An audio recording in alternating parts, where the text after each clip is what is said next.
No palju õnne, väga tähtis võit, väga raske mäng vist, et võta mäng kokku.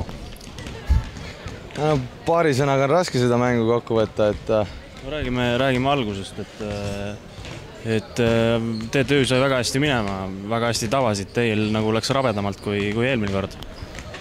Ei tea jah, et ei oska praegu öelda, millest see tuli. No, võib-olla olime alguses pehmemad, et nad said nagu põhimehed said hoo sisse ja siis on nagu raske peatada neid. Nad viskasid päris hea protsendiga ka alguses, et võib-olla sellepärast läks nagu esimene poolaeg nii, et oma me tegime ära, 38 punkti pole poole ajal paha visata, aga see 46, mis nemad viskasid, see oli vähe liiast, et teisel poolel me hakkasime nagu vähe kaitses ka liigutama ennast, siis selle pealt me nagu selle mängu võitsime, muidu oleks võinud hoopis teistpidi see asi minna.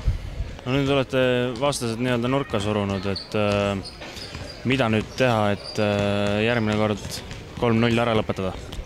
Ega midagi nagu väga muuta ei ole, et peame ikkagi oma mängu peale suruma, et kui me kaitses saame korda ja mingil määral rünnaku ka nende vastu peame nagu liikuma saama, siis pole nagu probleemi. Ma arvan, et rohkem on meis kinni kui vastasvõistkonnas, kuidas meie mängime, aga no ütleme nii, et kumbki mäng, mis me siiamaani mänginud oleme,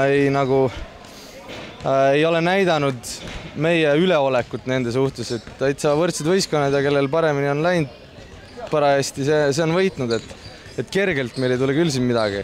Võrreldes eelmise mänguga ja siis nüüd võtta ka tänane mäng arvesse, et kas enesekindlus meeskonnas on nagu pigem nüüd tõusnud või sama või? Noh, oleneb kui mida vaadata, ma ei ole nagu statistikat näinud, aga eks ikka meil oli niisugune 3-nädalane loll vahe, kus me saime ainult ühe korraliku mängu teha. See ka oli kaheldava väärtusega, et eks meil nüüd paar mängu veel läheb, et kõige õigemasse vormi saada, aga jah, see enesekindlus kasvab mängult ikka. Okei, aitäh!